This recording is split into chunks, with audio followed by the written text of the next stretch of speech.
Thank you so much for staying with us right here on Newsnight. Let's turn our attention now to the ongoing gang violence in the Western Cape province. Mortuary statistics currently show that since January of this year, 900 people have been killed on the Cape Flats alone.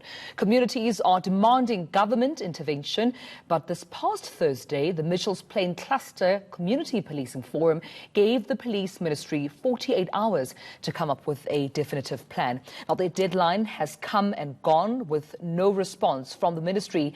Let's get some response now from the Mitchells Plain CPF. Joining us right now from our Cape Town studio is spokesperson Byron de Villiers. Byron, a very warm good evening to you and thank you so much for your time. Good evening and thank you for having me. Now, Byron, 48 hours was given to Minister Bheki, the minister within the police department. Still no response, I understand, from the ministry as yet?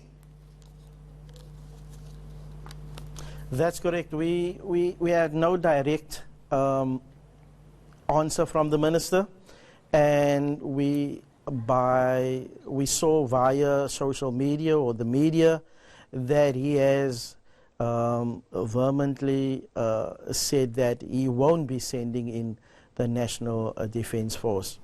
With that being said, at 5:30 this evening, we took the community to the SAP's provincial office, where we left a good amount of messages for the minister and for the people at the provincial office to see our dissatisfaction with the amount of murders that has been taking place on the Cape Flats. Byron, let's talk about those murders for a while. Statistics showing that 900 people, being killed in the Cape Flats alone. I can only assume that this is 900 of, some of the reported cases that were fatal, but I'm sure there are others, that have to do with gang violence, such as assault, perhaps that haven't been reported, obviously leaving community members quite vulnerable at this stage. Until the minister comes to party and responds to your demands, what is the community planning on doing in the meantime? Well, our first step was this evening where we went to the provincial office, where we left a good couple of messages. We are told that the minister is meeting the provincial CPF board tomorrow at the provincial office. We feel insulted that we as the Mitchells Plain cluster has taken this plight forward, the concerns of our communities forward, and no communication has been made with us. So we have sent Lucinda Evans, who's our cluster chairperson, with a clear mandate to him to come and meet with us within 7 days, the entire Western Cape CPF chairpersons. Within 7 days, he needs to meet with us. Right. And I mean, I suppose the challenges obviously are present when, dealing with issues of gang violence in the Western Cape, in the Cape Flats and Mitchells Plain, where you're also designated. What do you think contributes to, the high statistic that we're seeing of gang violence? Also, young people participating in these violence activities. It is rather sad that when we don't have South African Police Services intelligence come and speak to the people on the ground, because if you look at the stats that they have and the stats that the realistic stats, let me rather put it that way, then we are on it's a genocide. It's small scale war on the Cape Flats. And you correctly mentioned that there's a lot of incidences that is not reported. We currently facing a situation, simple example, where the young recruits of the gangs are forming their own gangs because they are not prepared to be bullied by the elder members of the gangs. Those young gang members are ruthless.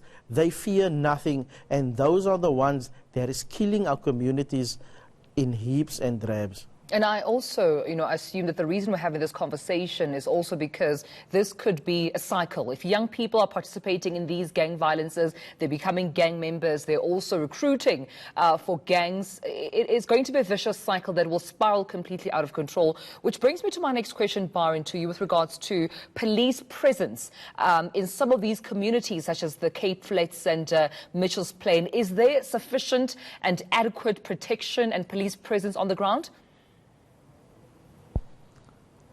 It's an ongoing question, and our answer is going to be the same. we don't have sufficient manpower within our police stations to begin with. Then when we complain and we go to the media, and then a unit gets formed. This unit is made up of different members from different stations, which means you're crippling for other stations further. So we don't want that. Hence, our call for the South African National Defence Force as a force multiplier. We're asking that come and stabilize the Cape Flats. Come and assist the people that is meant to protect lives, to protect their lives too. Currently, SAPS members are not coming to work because they themselves are afraid that they are being ambushed. Our SAPS members are dying daily because of this constant gang war, and they are also being targeted. So come and help us protect the people that is meant to protect us. Now, you, of course, have already seen the minister miss the 48-hour deadline. You mentioned that today at 5:30 p.m., of course, a list of demands, or at least messages, was sent with a clear message that you want, of course, the presence of the SA NDF to be there within the communities. Should the minister still not respond? Should the South African National Defence Force still not be, designated to the communities? What is the next step? Okay, the next step would be an engagement with our chairperson tomorrow. Yes, he needs to be clear as to what his short-term, medium-term and long-term plan is. What is the plan? If he's not prepared to send in the army, what is the plan? There was somewhere we read something about sending in 1,000 extra members. Send in the army as a stabilizing force whilst he gets the 1,000 people from wherever to come and assist the members. How many more South Africa Police Service members needs to die? How many more of our community people needs to die? Simple example, a kid fell out of 3 stories yesterday in Lavender Hill. The police couldn't get the ambulance into the area. That person lost his life because of the gang violence. Shocking indeed. Well, thank you so much, Mitchell's Plain CPF spokesperson Byron de Villiers. Thank you for your time.